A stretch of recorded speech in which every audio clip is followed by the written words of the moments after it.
There may be someone in your life right now, someone you care about deeply, but if you're honest, they're draining you, your energy, your peace, even your sense of direction. And what makes it difficult is this: helping them feels like the right thing to do.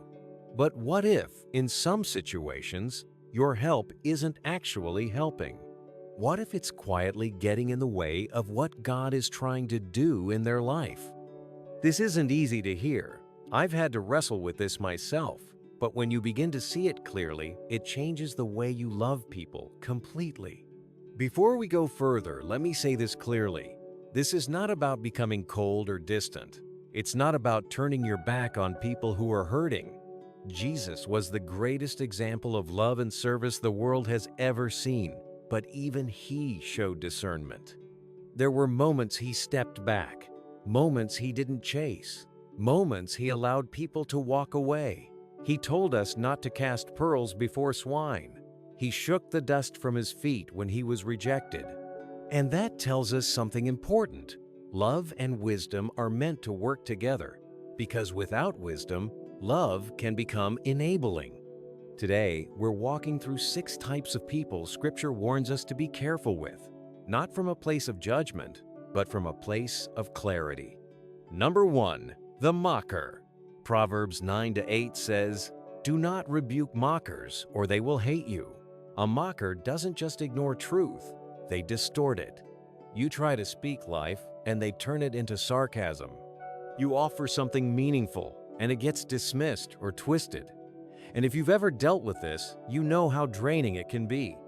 Because you keep thinking, maybe if I explain it better, maybe if I try again. But the issue isn't clarity, it's posture.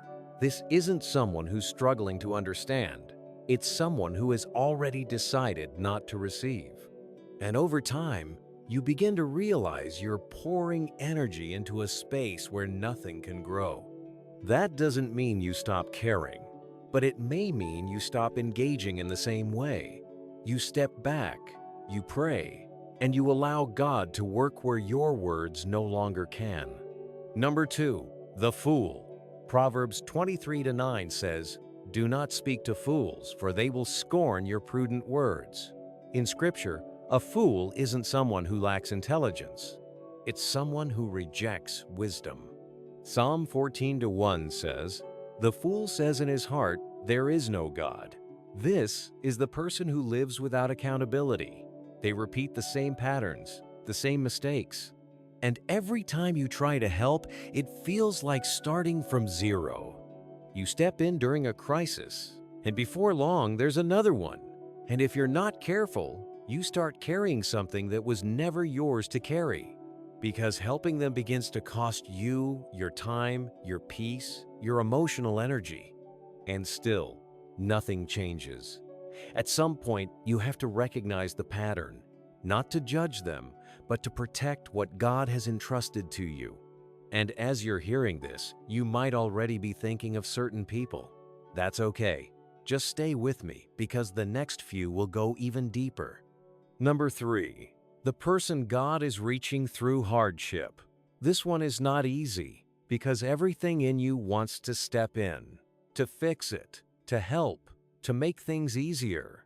And I'll be honest, this is something I've had to learn the hard way. There were times I stepped in too quickly, solved the problem, took the pressure off, and for a moment, it felt right.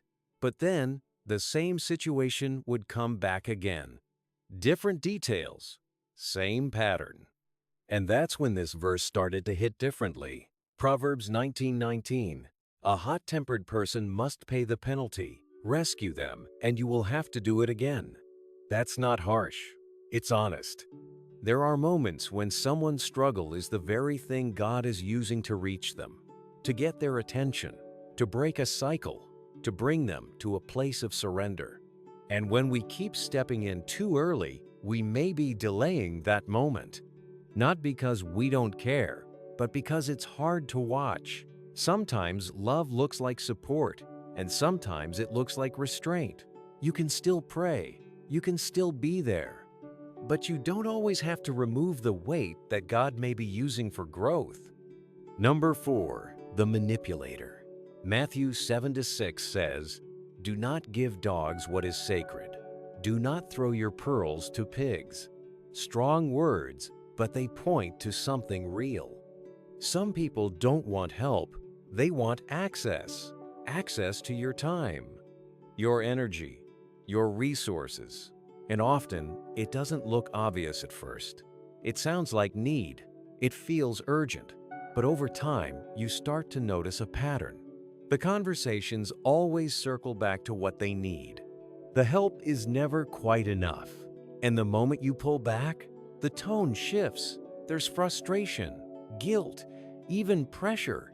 And that's your signal. Because real help produces growth. But manipulation creates dependency. And God never called you to be someone's source, only a steward. Number 5, the one who has made peace with sin. 1 Corinthians 5:11 says, "Do not even eat with such a person," referring to someone who claims faith but continues in unrepentant behavior. This isn't about struggling. Everyone struggles. This is about someone who has stopped resisting altogether, who has redefined what God has already made clear, and over time, something subtle can happen. Your presence, your support, your consistency can start to make that lifestyle feel affirmed. Not intentionally, but practically. And that's where love requires honesty. Because real love doesn't ignore what separates someone from God. Sometimes it means creating space so conviction has room to speak again. Number 6, the one who continually rejects truth. In Luke 10:10-11, Jesus tells his disciples, "When you are not welcomed, shake the dust from your feet and move on." That's important because even Jesus didn't force what wasn't received. There are people who have heard truth again and again. They've been supported, encouraged, prayed for, and still nothing shifts. Not because they can't change, but because they're not willing to.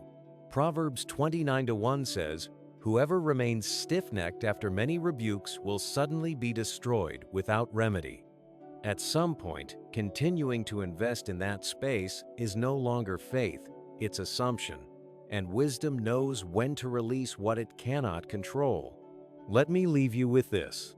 Stepping back from certain people is not a failure of love. Sometimes it's the clearest expression of it. Proverbs 4:23 says, "Guard your heart above all else, for everything you do flows from it." You cannot pour from an empty place, and you cannot fully serve the people God has truly called you to if you're constantly being drained in the wrong places. So take a moment, reflect honestly, not with judgment, but with discernment. Ask God to show you where your help may have crossed into interference, and trust that when you align with wisdom, your love becomes more effective, not less. If this spoke to you, share it with someone who may need it. And if you're building your life on truth and clarity, subscribe for more. God bless you. I'll see you in the next one.